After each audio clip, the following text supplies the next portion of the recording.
Mr. President, your arrival here in Washington, signing this peace deal, meeting with President Trump, has introduced you and Azerbaijan for millions of Americans who, for the first time, are being introduced to you in Azerbaijan. They perhaps don't know where Azerbaijan is or have certain misconceptions. Yeah.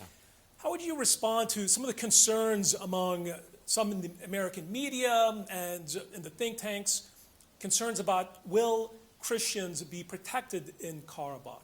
And just how important is this Zangezur corridor, not only for Azerbaijan, but for American trade interests as well, given that the Trump trade route is going to be established? Yeah, you know, for many years, Azerbaijan was demonized in the United States media, which President Trump fairly names fake news. And these media outlets like Washington Post, New York Times, Newsweek, and many others, on a regular basis were spreading rumors about Azerbaijan, were attacking us, publishing insulting articles, and actually misleading American public opinion. That was mainly done by representatives of Armenian lobby, the group which today acts against Armenian interests. And today, instead of being happy of what happens today, they are absolutely disappointed because their agenda is absolutely different. They were those who are responsible for occupation because their ideas, their advices, their money, and their influence on different Armenian governments played a destructive role for Armenia itself. If not for them and groups like them, Armenia would have been a much more developed country with a solid independent system, but they just lost time.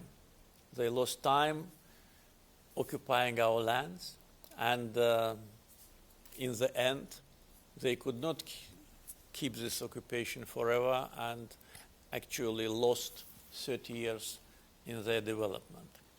And all those rumors and false information about Azerbaijan, for those who know our country, seem absolutely biased because Azerbaijan is one of the countries which is famous for its ethnic and religious diversity.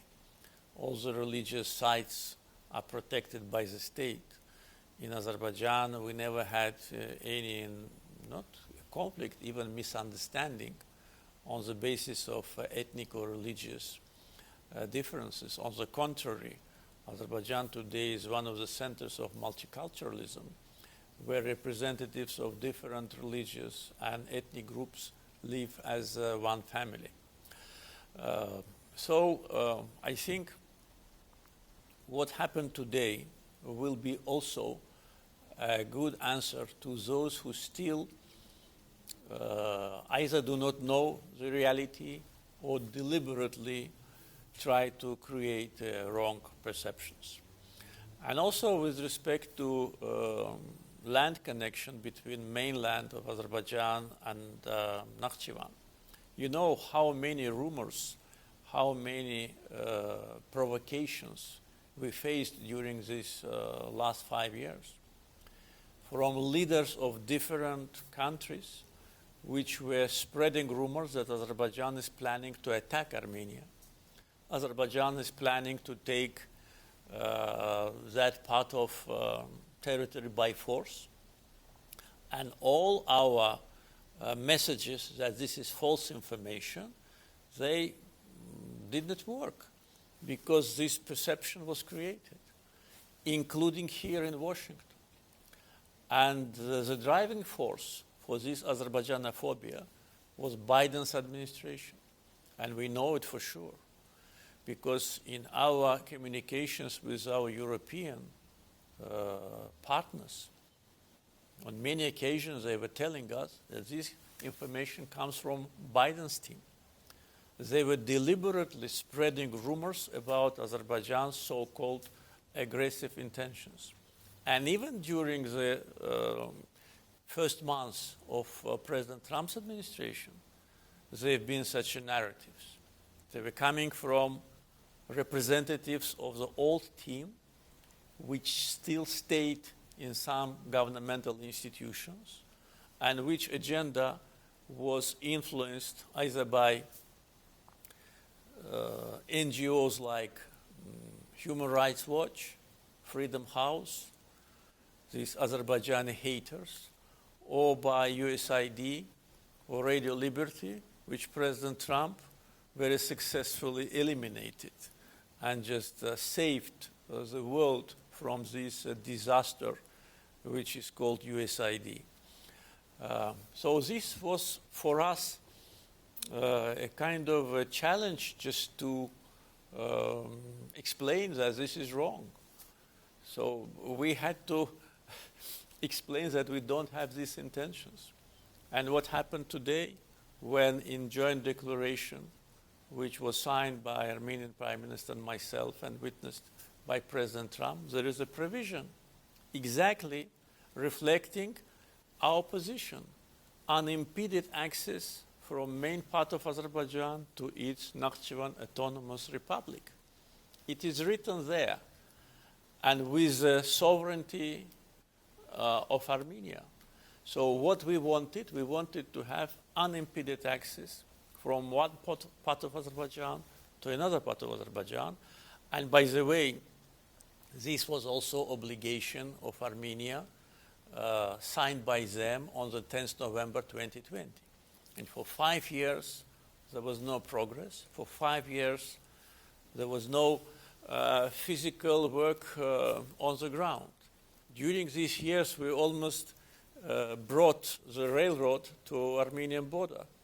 It is just maybe less than 1 year we need, or if we work hard, maybe 6 months we need to bring it completely to Armenian border. At the same time, we're starting to rehabilitate the railroad in Nakhchivan Autonomous Republic. So we need this 40+ kilometers railroad in order to connect two parts of Azerbaijan. And not only railroads. We think about electric transmission lines. We think about fiber optic. We think potentially about other energy infrastructure which will absorb energy resources of Azerbaijan and our neighbors across the Caspian in the future. So all this, first of all, totally dismantles all anti-Azerbaijani narratives which have been cultivated by Biden's administration and those political infrastructure which was in their disposal: media, NGOs, USAID, and some corrupt politicians like Menendez, who is today behind bars for corruption, Adam Schiff. I just learned when I arrived that the Maryland prosecutor opened a criminal case against Adam Schiff for mortgage fraud. You know, these people were attacking Azerbaijan on a regular basis. Menendez, Schiff, Peloni, Pelosi, Sherman, Markey, and others. Christopher Smith. All these people, they hate Azerbaijan. I don't know why. Probably because the Armenian lobby pays them for that. And they were a group of serious political figures which were working against Azerbaijan on a regular basis. So today what has been signed between Azerbaijan and Armenia clearly demonstrates our intentions, demonstrates that we want peace, but we want connectivity, we want integration between two parts of our country with a safe passage, which will bring a lot of opportunities for broader region, for Armenia itself. And at one of the meetings with Armenian Prime Minister, I said that Armenia will have a chance to become a transit country. I said, you don't know what to be a transit country, you are not.